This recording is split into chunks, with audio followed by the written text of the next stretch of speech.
We are live from Howell High School for the special edition Senior Day pregame. I'm Matthew Kaufman. That's Allie Mack, Alan Mr. McTagg. Thanks for having me. Let's talk about these two teams, starting with softball. We'll get to baseball in just a couple of moments, but one of the big things with softball is they had a tough loss to SJV the other day in their short conference game round 2, but they did have a plus. They had a big, tough win against Freehold Borough against the Colonials last week on their home field, which was really good to do. But again, it's tough. They're the 16 seed going in. Mm-hmm. They're playing the 1 seed on the road on a Saturday morning. It's a little bit tougher. That's one of them. But one of the big things for the softball team this year, and something that you kind of want to look for today if you're watching the game, if you come out here to support the seniors this afternoon, is definitely the way that this team plays defensively. Yeah. They are one of the best defensive teams, in my opinion, and probably a lot of the other players and coaches in the short conference, at least, that have played this team of Howell. They are one of the most strongest defensive teams that we've seen. And that's a great foundation. Having your team be strong defensively. Defensively, that's going to feed your pitching.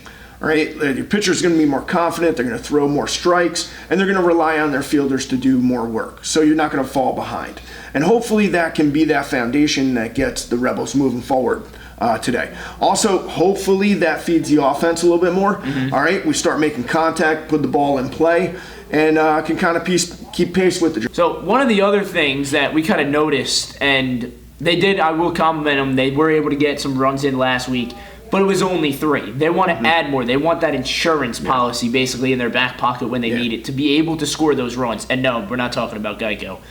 But one of the things that we have mentioned, myself and Billy, when calling the games, and something that Coach Kuz has mentioned to me in the one-on-one interviews before and after games, is that they need to get the bats alive. That's one of the things. They're at a stalemate when they have runners on or just trying to get a spark going. They got shut out in that SJV game. Don't get me wrong, one of the best pitchers in the short conference was on the mound for that game in round 2.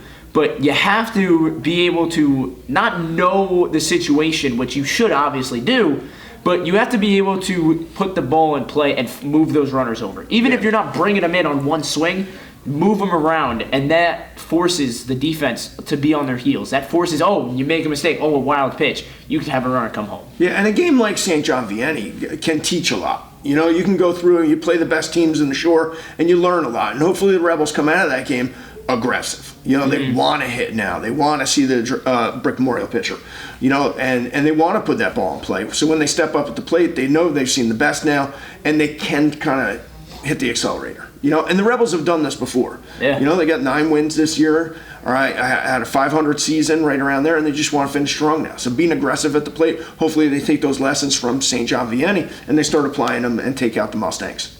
Now, one of the things that kind of has been brought up between the coaching staff has been the ability of hitting in the middle of the order. That middle of the order has been so key for Howell, with Madison Zito being the main point of that middle of the order. One of the best hitters on this team right now, on point at the plate, but also on the mound. So when you have almost a dual pitcher, it's like watching Shohei Ohtani out there pitching unbelievable innings, striking out like 8 to 10 batters a game, going 7-8 innings. But then you have Madison Zito out there who's going to pitch probably the distance, go wire to wire, go 7 innings, and still get 2-3 at bats and get on base once or twice in the game, maybe even 3 times. Yep. She had that big grand slam a few weeks ago when that led Howell to a huge win against Marlboro, which they needed that big win to start kind of getting that game. They needed that win to get into the short conference, which was a huge home run. Huge win. Then you get the Maddie Weinmiller home run last week, that 3-run shot, which got the runners in.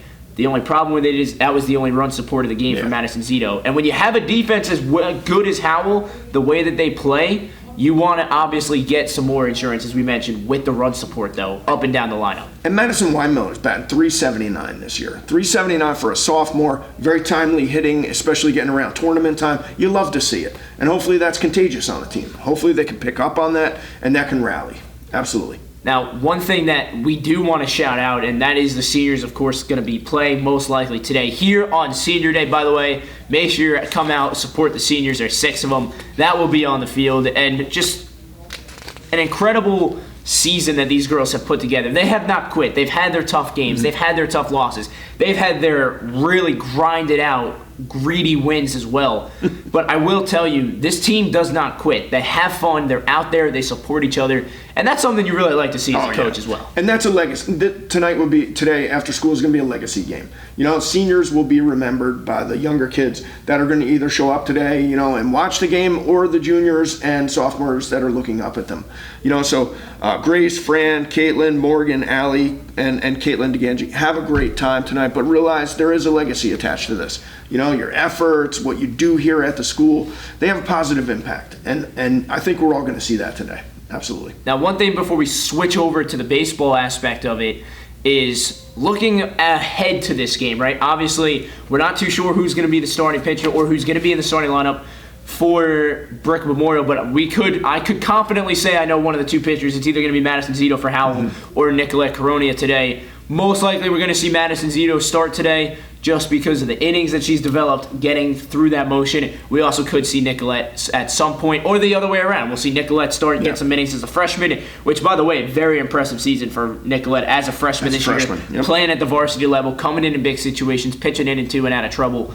That was the other one more thing, is that they have been able to get themselves into situations, but they have an escape route every time. Yeah. And listen, for her to be a freshman and to learn those lessons and now apply them for the next 3 years here, I mean, we're gonna see it in action for the next 3 years, and it's gonna be wonderful. I think the future looks very bright for the Rebels coming out of this year, and I'd be excited as a head coach. Absolutely. Well, when we come back from this short break, we're going to get to the baseball side of things as they play at Shoretown Ballpark today at the Blue Claws. We'll be right back. We're back here from Howell High School. Alan McTagg, Allie Mack, I'm Matthew Kaufman here. Matty K with you. Let's shift over now to the baseball side of things as Howell is going to look to slay the Dragon in Brick Township today. It has been a up and down start, really, for Howell. And you can't really say start, because they're pretty much halfway through the season to the end now. But it's been an up and down mix. They're 8-12 on the season, so are the Dragons. So both teams, this game really an evenly matched game today. Yeah, and a really interesting game because we're playing over in Lakewood. All right, we're going to be playing at the stadium where the Blue Claws play. Should be exciting for the kids. You add the fact that it's a town that's very close to Howell, right next to us. A little bit of a rivalry because we played them there for the last couple of years. And last year the Dragons kind of defeated the Rebels at the stadium. So hopefully a little comeuppance, a little excitement, a little more drama added to a baseball game that, makes it a little more interesting to, I'm sure, the number of fans that'll be there. Now, I will say one thing that has been the most impressive thing for me is the kids that I've talked to throughout today, the players, they are so excited. I wouldn't say impressed because you have that energy. You're going to play at a minor league stadium, that there's fans there. You're going to be under the lights. By the way, we don't have lights here at Howell to play on the baseball field, so they are playing in the prime time action today. Now, they might have struggled a few times this year, and we'll get to that. But I will say they've beaten some really good teams. They beat Bridgewater Raritan, a few weeks ago. They have had their tough, gritty wins, just like softball has, as we mentioned before. But what kind of goes into that mindset when you're playing one of the top teams in the shore, in the state, going in and then winning that kind of game? Yeah, I'm sure Coach Eric Johnson, is going to have them ready. I'm sure he has a lot of experience here at Howell High School, a lot of success, so he can reflect that success and kind of get them ready, all right, get them going for the game. He's been there before.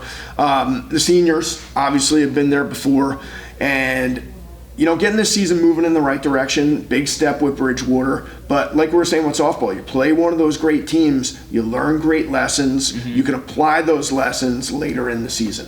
So hopefully this is one of those cases. It'd be real nice to see the kids pull a dub out of that stadium this year. Really nice. Dub flag, of course, right behind. I was checking the weather, and it's raining dubs in Howell, all right? Now, let's kind of change things, and what something has to change for Howell, for this baseball team, is if they're going to slay the Dragon tonight, they have to clean up the errors. They have to.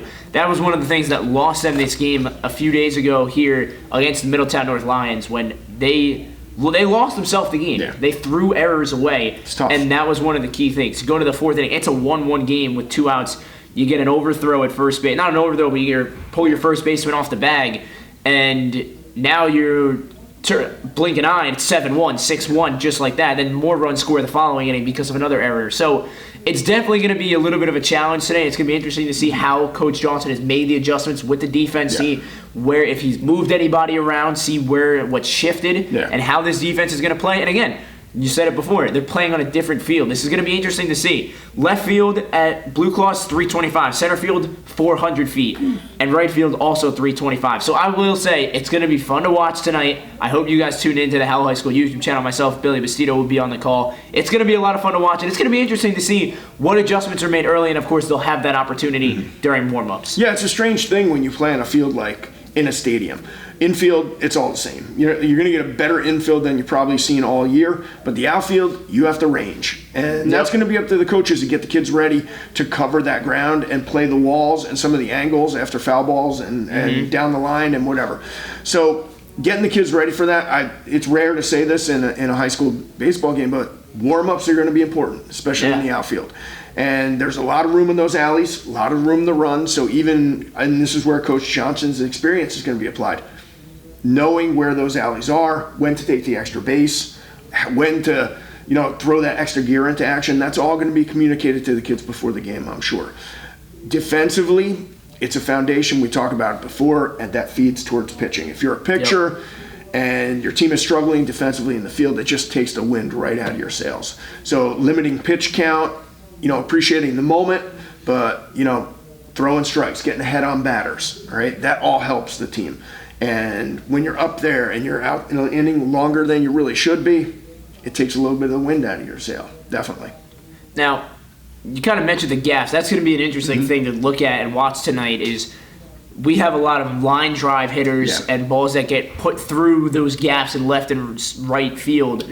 So how does Howell play that? How does Township play that today as well? That's the other thing. We're talking mainly about Howell, of course, being the Howell pregame, but how does Brick Township kind of switch gears as well? They're not used to playing on this field. They haven't played on this field much. Again, they've played 4 games here in the last 4 years, one time in every year. So it's going to be interesting to see how both teams really, I guess, not switch. You could say switch the gear to a different field and how they warm up. Is the warm up going to be ran a little differently today? Are they going to do different drills to get used to the outfield, to the infield? I will say, it's more of a put-together field than what you would play at a high school level, without a doubt. Yeah, absolutely is. And incorporating what you've coached before up until this time, I mean, both teams have played 20 games this year. So they're an experienced team. We're nearing the end of the season. Everyone wants it to end positively. But you have to walk that outfield. You have to get out there. I mean, rarely do you see a field with this condition. Line drive hitters going to have field day. My advice to the Howell pitchers is just don't let them hit the ball. That would be my advice to them. And it makes it sound so easy. Yes. I would avoid letting them hit the ball and mix up your pitches. Keeping people off balance. Hitting to the power alleys. Hopefully we can a lot, but keeping their batters off balance lets them hit bad line drives, if that makes sense. Line drives that are foul, soft line drives to the infield. I mean, everyone's going to be excited in the beginning. I anticipate a fast beginning for the pitchers, and hopefully defensively we can stand up, and then getting used to the field, getting used to being in a great stadium. Probably the hitters will show up in the later innings. That's my prediction for tonight's game. All right, how it's going to progress, and how it will eventually take the victory. The dub. Now, one thing that I do want to talk about, Rohan Shaw going to be spinning the seams here tonight, as Coach Johnson told us. He'll be on this mound to start this game. He's kind of had a rocky few starts, but he's pitched well. That's the thing. He's been able to get out of those innings where he's struggled. He's walked batters. He's had some hits against him. But just like we talked about with the softball, they've gotten themselves into bad situations, but they've been able to find that escape route as well. That's all you can hope for. You've been in those situations. You can apply the lessons. It gives you fortitude. It gives you strength. But like I said, falling behind early as a pitcher, defensively you want to be strong to support your pitcher. That's the stuff in a stadium like this that could add up. If we get too many shots to the power alleys or even down the line, people are going to be eating up bases a lot quicker. So you got to vary your pitches, vary your speeds, and defensively we got to show up. If we don't show up defensively, they're going to be running around the bases all night. Now, smart on the bases. 3 words. 4 words. Smart on the bases. How do you imply that early in a game to both teams? Yeah, it's a situational thing. You know, if you're up by 5, you know, like take risks. You know, have fun. You know, like score more runs. You know, put the game away early.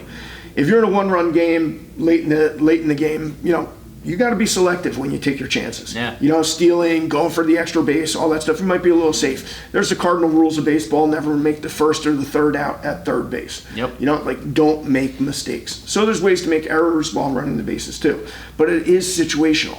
You know, if you're up, if you're down, if it's a close game, all of that applies. You got to make the right decisions. You know, and it's a big game. They're going to be up. We're going to be up. And it could come down to who makes the most mistakes or who makes the least mistakes and when they make them.